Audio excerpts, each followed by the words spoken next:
Pattern discoveries. आप लोग यदि छोटा सा काम स्टार्ट करो, हमारा 5-6 महीने जब तक की कोर्स होगा, आप पैटर्न ढूंढो। आप अपने दोस्त को आधा घंटा 1 घंटा बात करते, आप एनालिसिस करो, ये जिस तरह की बातें, ये डाटा कंटेंट कब से कहाँ से क्या सेम होता है या बदल देता है। एक दोस्त आपका होगा जो फेंकते होगा, जिसके वो सिर पैर में होगा। एक दोस्त होगा जो अपना वैल्यू बात करता होगा। यस सर, ठीक है ना। तो दोस्तों से हो सकता है, आप में किसी फैमिली मेंबर या रिलेटिव कोई हो, उनका पैटर्न ऑब्जर्व कर सकते हैं। इससे क्या होगा, आपका जो दिमाग है, ब्रेन कैपेसिटीज है, वो पैटर्न्स के लिए एक्टिवेट होने लग जाएंगे, तो पैटर्न्स पकड़ने लग जाओगे, ठीक है ना। अनकवर ट्रेंड्स, ये बात मैं कह रहा हूँ। ट्रेंड चल रहा है जी, फैशन चल रहा है, किसका चल रहा है? नैरो बॉटम पैंट का चल रहा है। अच्छा, ट्रेंड जो है उनको अनकवर करो। जो नॉर्मली बातें की जा रही है उसके पीछे का रीजन ढूंढो। क्यों है ऐसा, कि तुम आप पैटर्न पकड़ पाओगे, ध्यान रखना। पैटर्न पकड़ना है, आपको सीखना नहीं है।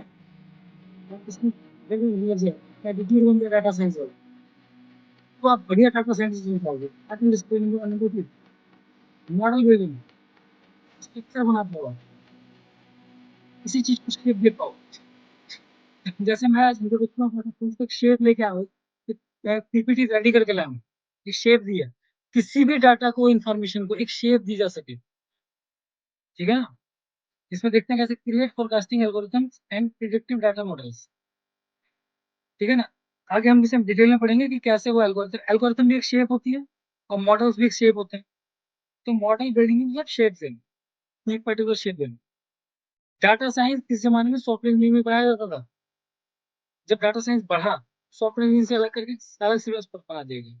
पहले विज्ञान एक ही चीज होती थी, फिर आगे बढ़ी तो फिजिक्स अलग कर दी गई, केमिस्ट्री बायो अलग कर दी गई, ठीक है ना। तो ये क्या हो गया, शेप दिए जा रहे हैं। मेरी बात yes sir. Yes sir. Machine learning enhancement, machine learning भी इसमें ज्यादा इसलिए नहीं करते, क्योंकि कभी आपने थोड़ा बहुत भी नहीं सुना होगा। मुझे तो उसको जब हम पढ़ेंगे तब उस टाइम डिटेल में पढ़ेंगे। बाकी इस पर थोड़ा सा जो है इसमें बात करें, leverage machine learning to improve data quality and product offerings. Basically machine learning का यूज ही होता है डाटा की क्वालिटी इंप्रूव करने के, ठीक है ना। डाटा की क्वालिटी इंप्रूव कैसे होती है, तब बात करेंगे। अब दो चीजें और हैं, strategic communication and technical mastery. Strategic communication, share recommendation with teams and leadership to drive decisions. आप अपनी रिकमेंडेशंस को शेयर कर रहे हैं किसके साथ, टीम के साथ, अपनी टॉप लीडरशिप के साथ, टॉप मैनेजमेंट के साथ। किस लिए, टू ड्राइव डिसीजन, डिसीजन लेने के लिए। ये बेटर कम्युनिकेशन है। कंपनीज में पता है, आपको एक टॉपिक दिया जाएगा, एक डिपार्टमेंट दिया जाएगा, एक कॉन्सेप्ट या प्रोजेक्ट दिया जाएगा, आप उस पर कंटेंट रेडी करेंगे, डाटा रेडी करेंगे। और ऐसा नहीं है कि आप बोर्ड में डाटा समझाएंगे और कंपनी वाले मान लेंगे। आपको उसके लिए फाइट करनी पड़ेगी, अपना डाटा को समझाना पड़ेगा, आप क्यों सही है ये जस्टिफाई करना पड़ेगा।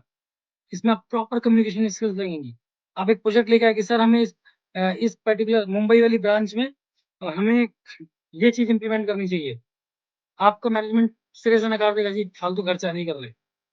आपको प्रूफ करना है, समझाना है, फाइट करनी है, इस तरह समझाना है कि वो आपको बात को डिनाई ना कर पाए। यही कम्युनिकेशन होता है, सही है।